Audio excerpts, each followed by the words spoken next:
글쎄요, 의지가 아닐까요? 의지? 계속해서 음악 활동을 하고 있고 음악 하는 분들 존경한다고, 좋아하고 존경한다고 말씀을 드렸던 게 의지가 없으면 못해요. 음악이라는 게. 왜냐하면 음악을 해보신 분들은 다 알겠지만 정말 아무도 나를 알아주지 않는 것 같고, 내가 과연 왜 어쩌다가 이 길로 빠져들어서 이걸 하고 있을까? 그러니까 물론 좋아서 하는 거지만 왜 이걸 하고 있을까라는 회의 같은 게 굉장히 많이 들 거예요. 근데 오래도록 계속해서 그 음악 활동을 하고 있다는 거는, 또 음악에 관련된 일을 하고 있다는 거는 그만큼 자신의 의지가 있기 때문에 하고 있는 거겠죠.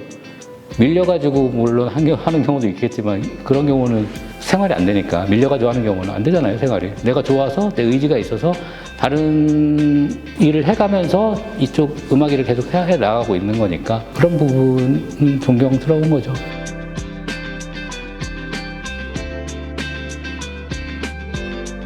인터뷰를 해보면, 인터뷰 하는 사람들은 되게 저한테 잘해줘요. 왜냐하면은 잘해줘야 기사를 잘 써주니까. 나는 그렇게 생각을 안 하는데 인터뷰를 하는 사람들은 되게 잘해야 되겠구나 이런 생각을 하는 것 같고, 되게 그런 것 같아요.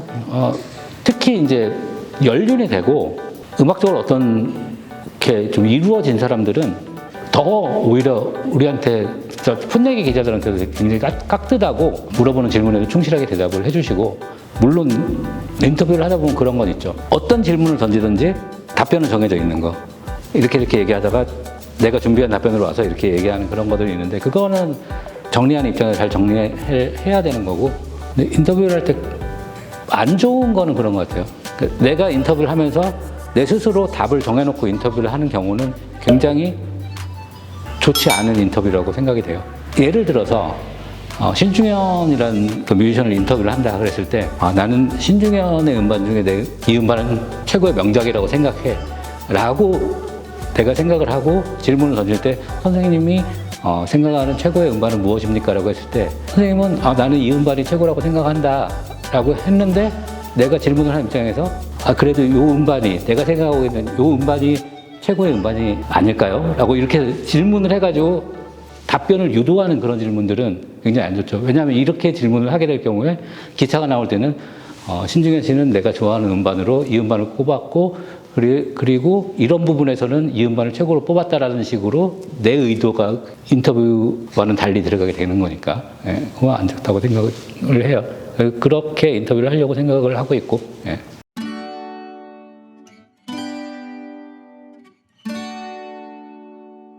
다 아쉽죠, 없어진 팀들은. 다 아쉽고, 꾸준하게 활동을 했으면 하는 팀들도 많았었는데 아쉬운 팀들 많아요.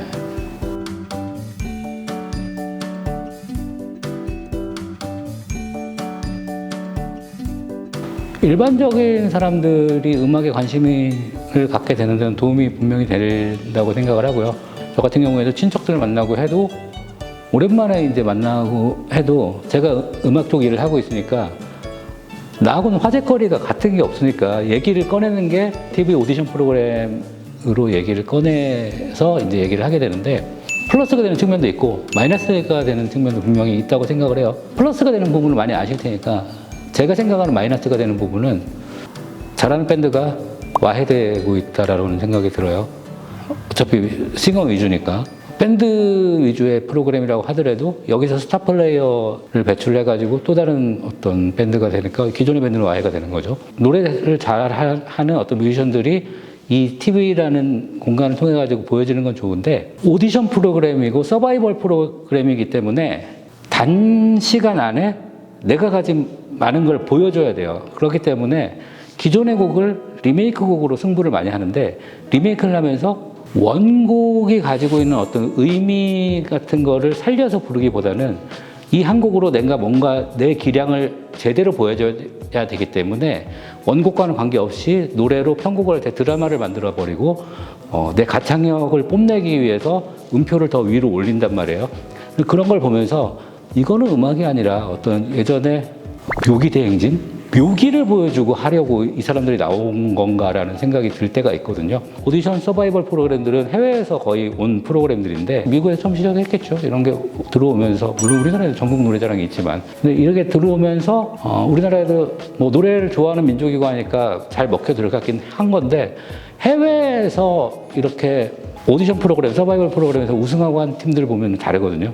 출전 계기가 나는 여기 우승하기 위해서 출전한 게 아니고 내 위치가 어느 정도 되는지 좀 보여주기 위해서 출전을 했다. 그리고 나는 밴드를 하기 위해서 여기 나왔다. 그리고 실제로 거기서 좋은 성적을 받은 그런 뮤지션들이 밴드를 만들어가지고 다시 음악판에 끼어드는 경우도 있었고요. 어떤 기존에 있는 밴드에 멋진 보컬리스트로 가입을 하는 경우도 있었고 이랬었는데 우리나라는 반대가 되고 있죠, 지금요. 밴드 활동을 하다가 여기 나와가지고 이름을 얻은 다음에 밴드는 추진력이 떨어지게 되고 이들에게 어떤 포커스가 많이 맞춰지게 돼 있죠, 시스템 자체가.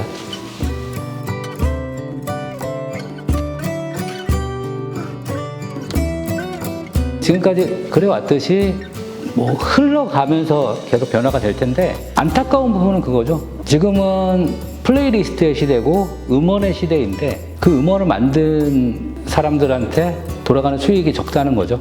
중간에 마진 구조가 해외보다는 우리나라에는 뮤지션이나 어떤 작곡자나 편곡자나 연주인이나 이런 이들한테 들어가는 수익 구조가 적기 때문에 그런 부분은 좀 개선이 돼야 되겠죠. 그런 부분이 개선이 된다면 음악을 하는 입장에서도 약간 좀 숨통이 좀 트일 수도 있게 되겠죠.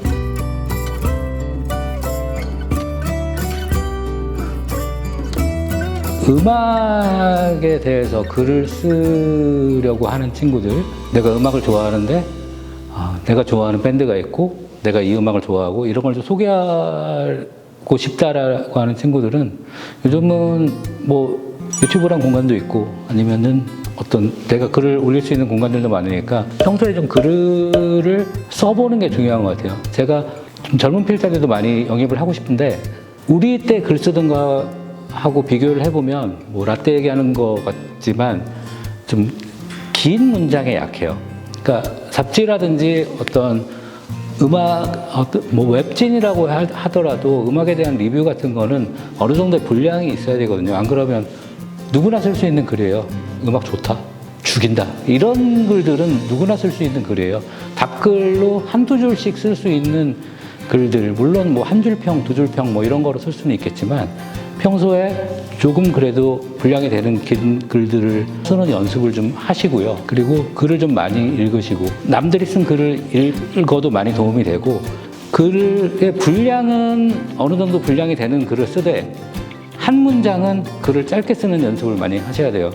한 줄이 넘어가지 않게 딱딱 끊어가지고 글을 쓰는 거를 생각을 하셔야지 읽는 입장에서 굉장히 쉽게 받아들일 수가 있고 그리고 음악을 소개하는 글을 쓰게 되잖아요.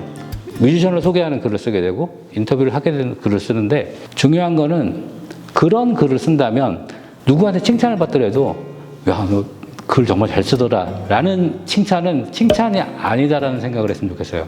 어떤 게 칭찬이냐면은 나는 네 글을 읽어보니까 정말 이 음악 한번 들어보고 싶더라 라고 생각을 하고 글을 쓰고 접하는 게 저는 더 중요하다고 생각해요. 내가 돋보이는 것보다 내가 소개하는 사람이 돋보이게 글을 쓰는 게 굉장히 중요하다고 생각을 합니다. 네.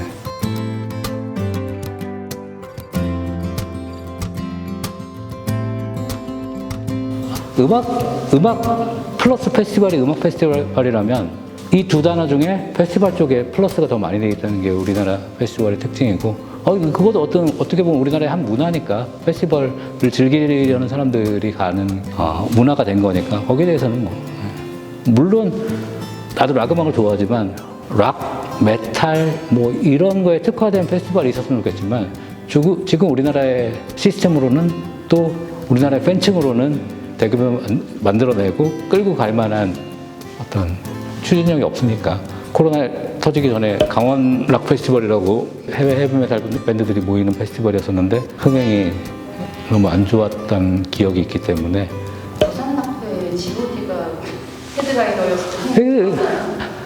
그때 부산 락페는 안 갔는데 그게 이제 페스티벌이 플러스가 된 거였어요. 우리나라는 페스티벌이 비중이 높아진 거였었으니까. 그리고 어떤 부산 락페 같은 경우에는 특히 이제 관이 껴있는 행사이기 때문에 그들이 보기에 어떤 실적을 내야 되는 페스티벌이고 사람들이 많이 모이게 해야 되는 페스티벌이고 그들이 보기에도 아는 뮤지션들이 나와야 되는 행사가 돼야 되기 때문에 그렇게 되지 않았나 싶어요. 처음 부산 락페는 기획자들이 일단 성우진 선배하고 우정주 씨하고 뭐 이런 분들이 껴 있었으니까 이들이 좋아하지만 개런티는 싼 그런 밴드들이 많이 올 수 있었던 건데 내 생각에는 부산 락 페스티벌은 지금은 어떤지 잘 모르겠는데 부산 락 페스티벌 조직위원회라는 위원회가 있어가지고 이게 이제 우리가 어떤 관에서 만드는 위원회라는 게 그냥 생각해도 알겠지만 어떤 분야에 있는 사람들이 이렇게 몇 명씩 모여가지고 만들어진 어떤 조직위원회가 운영이 되면은 색깔이 옅어질 수밖에 없겠죠. 그거는.